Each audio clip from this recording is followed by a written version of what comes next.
Olá, eu sou Carlos Coletti, sou psicanalista. O tema dessa fala é sobre suicídio. Ou melhor, sobre a ideia de suicídio, que é o que eu quero falar. Mas esse tema ele é complexo, ele envolve vários fatores, vários elementos, então que torna isso meio difícil de se falar. Não há uma causa extremamente absoluta, mas então há várias questões que envolvem isso. Mas aqui eu quero trazer a ideia acerca da culpa, acerca dos pais, das relações familiares, da criança interna. E o título que eu coloco aqui é Ideia Suicida como Sintoma. Busca pela morte, paraíso e a busca pelo descanso. Bom, então eu trago a questão da ideia do suicídio, a ideia suicida, que está para antes do ato concreto do suicídio. Como essa ideia surge dentro da pessoa, onde ela está lá dentro. Então é algo que vem antes do ato suicídio e que eu quero falar sobre isso. Mas como eu falei, o título é a ideia suicida como um sintoma. A busca pela morte, descanso, paraíso. Talvez isso esteja ainda meio estranho, né? Falar a busca pela morte, porque nós buscamos pela morte, buscamos a morte, e a morte está relacionada ao descanso, está relacionada ao paraíso. Então nós vamos ver sobre essa questão. Mas primeiramente vamos ver sobre o sintoma. O que seria um sintoma dentro de nós? Bom, a mente, falando dessa questão mental, daquilo que acontece dentro de nós. A mente, dentro de uma configuração dada por Freud, na metapsicologia, que meta significa além da psicologia, nós temos três divisões ali. Na primeira tópica de Freud, no modelo topográfico, que são os lugares ali dentro da nossa mente, os lugares, não são lugares exatamente físicos, mas uma expressão ali topográfica. Na primeira tópica, em 1900, ele traz a ideia desse inconsciente, do consciente e do pré-consciente. Essas três lugares, digamos assim, mentais, psíquicos, consciente, pré-consciente e inconsciente, que nós vamos ver um pouco mais à frente, que é essa ideia daquela imagem do iceberg, a ponta que está um pouco acima da superfície é o consciente, a margem ali é o pré-consciente e a grande parte é o inconsciente, cerca de 95% da mente inconsciente, segundo a neurociência, segundo os estudos que temos hoje. E a segunda tópica que ele traz em 1920, ele traz o id, o ego e o superego.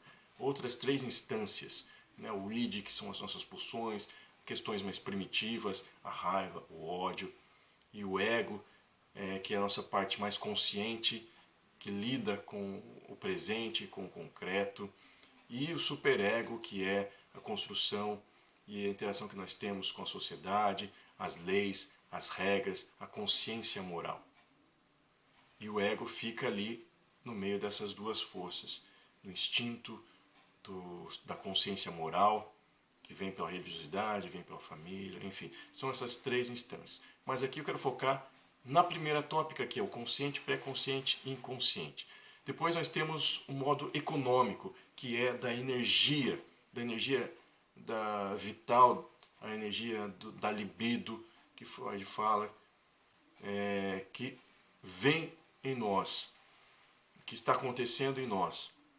Dentro dessa energia, nós vamos ter a pulsão de vida e a pulsão de morte, que está dentro de nós acontecendo a todo instante, que é uma pulsão. Pulsão é um desejo que impele do inconsciente. Esse desejo que impele de lá, não é um querer exatamente, mas é uma força que impele. E na terceira ocasião aqui nós temos o modo dinâmico, que é o funcional. Então essa energia que está dentro de nós, dentro dessa pulsão de vida e de morte, quando essa energia da pulsão de vida, ela é censurada, ela é recalcada dentro de nós, vai condensar essa energia. E essa energia psíquica vai ser deslocada para algum lugar. Então ela é recalcada, escondida lá dentro, e ela vai ser deslocada para outro lugar. Esse é um modo dinâmico. E esse deslocamento para outro lugar vai ser um sintoma. Então, como eu falei, cerca de 95% da mente é inconsciente. Tudo isso acontece nesse 95% que está lá dentro de nós, inconsciente, que às vezes a gente não tem consciência. Né? O inconsciente que ele é submerso, onde está o escondido, o reprimido, o recalcado, as memórias, vivências. Então, mas o que é a pulsão de vida e a pulsão de morte para a gente entender? Essas três instâncias que existem nessa metapsicologia dentro de nós, essa divisão da mente, o topográfico, o dinâmico, o que é o funcional e o econômico. Então, dentro de nós acontece esse conflito, pulsão de vida e pulsão de morte. Pulsão de vida está muito relacionado à ideia mitológica de Eros, que é o deus do desejo. Essa pulsão de vida é uma pulsão que nos impulsiona para frente, é uma potência criadora, é uma autoconservação. É que a vida está sempre nos direcionando para o prazer, para o alívio da tensão, para o crescimento, para a vida, para o rompimento, ou seja, para o ser. Então é aquele exemplo do nascimento. A gente está no útero, ali conectado àquela placenta, e a gente é impelido à vida. Impelido a sair daquele lugar para sermos, para crescermos, para rompermos, para nascermos. Então, é uma força que impele para algo novo. A exemplo do bebê que está nascendo. Mas, por outro lado, existe uma pulsão de morte relacionada a Thanatos, na mitologia grega, que é o deus da morte. E essa pulsão de morte, ela resiste a essa pulsão de vida. Então, quando o nenê está nascendo, o bebê está nascendo, existe uma força que impele ele para ficar. Então, é uma força destrutiva.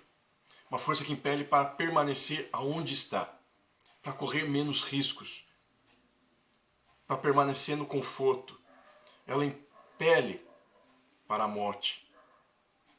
Para essencialmente permanecer então no descanso do útero. A criança está lá indo e ela fica ali. Ela tem o desejo de ficar ali. Só que é um aborto, por isso que é uma força destrutiva. E a morte então está relacionada à imagem do descanso, né, do útero. A morte está relacionada a essa ideia do descanso, quando se vê quando alguém morre, diz descansou. E vai estar relacionado a essa questão do útero, daquele lugar de ausência, aquele lugar de ausência de sofrimento, de angústia, de inexistência. Então a pulsão de morte, ela vai nos impelir a não ser. Quando algo vai e nos impulsiona a fazer algo novo. A pulsão de vida. E vai haver uma força de resistência a essa pulsão de vida, que é a pulsão de morte.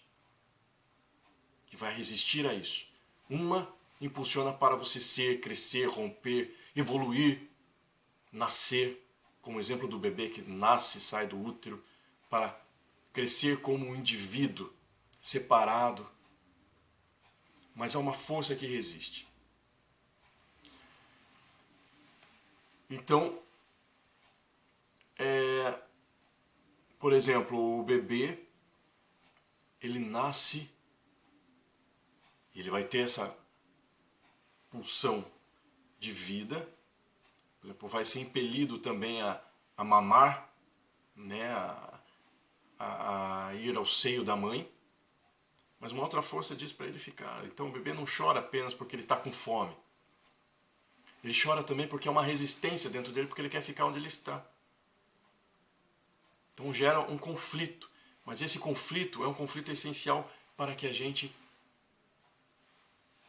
avance, para que a gente seja ser humano, para que a gente cresça. Então esse movimento da vida vai ser essa angústia mais o alívio. Então eu tenho uma angústia, que é essa pulsão de morte, que diz para eu ficar, e tem uma pulsão de vida, que diz para eu buscar esse alívio, para crescer e avançar. Interessante que na mitologia grega, a harmonia, ela é filha de Ares, da guerra, deus da guerra, e Afrodite, deus da beleza. E essa junção da guerra e da beleza gera harmonia. Então isso faz parte da vida, essa gangorra. A angústia, uma maior propulsão que vem da falta, que vai nos impelir a buscar o preenchimento e um alívio. Então essa pulsão de morte e a pulsão de vida. Então esse conflito é essencial na vida, que existe dentro de nós e que está acontecendo o tempo todo. Então, mas quando essa pulsão de vida ela é negada, existe apenas a força da pulsão da morte, ou seja, a vida está te dizendo para você fazer alguma coisa, para você crescer, para você evoluir, porque esse é o propósito da vida. E você resiste a esse momento, a essa força da pulsão de vida. Então isso vai provocar uma resistência.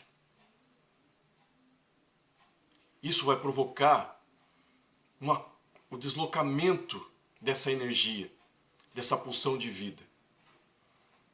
Essa energia vai ser condensada e vai ser deslocada para um outro lugar. Isso vai provocar um soma, uma raiva, um ódio, angústia, ansiedade, depressão. Então essa resistência, uma resistência à vida, às tuas verdades internas, onde a vida está te convidando a crescer e evoluir como indivíduo. A vida, que é uma continuidade, é um movimento, quando você resiste a esse movimento, e é um movimento muito interno, está resistindo às verdades que estão lá dentro de você, isso é um sofrimento, isso é um sintoma. E aqui eu trago então a ideia suicida. A ideia suicida é tipo um sintoma, que está dizendo que você está resistindo a alguma coisa. E a mente está se defendendo exageradamente contra as verdades internas. Existem coisas dentro de você que estão lá dentro, que são as tuas verdades, e que a vida te convida a ir em contra elas, com uma pulsão de vida, para você crescer. Porque para você crescer, você precisa olhar para dentro, para as tuas verdades internas. Mas quando há essa resistência, é apenas pulsão de morte, a mente está se defendendo de tocar naquilo, porque aquilo de alguma forma vai causar algum tipo de desconforto. A pulsão de vida gera um tipo de desconforto, porque você tem que sair da tua zona de comodidade, do comum. E por causa disso a mente se defende de uma forma exagerada, dentro de um mecanismo de defesa. Isso vai provocar um sintoma. A ideia suicida no caso. E esse sintoma então é como aquela válvula da panela de pressão que está lá dentro, pulsando, e que sai de alguma forma. Então essa é a ideia suicida como um sintoma que pode provocar então essa ideia.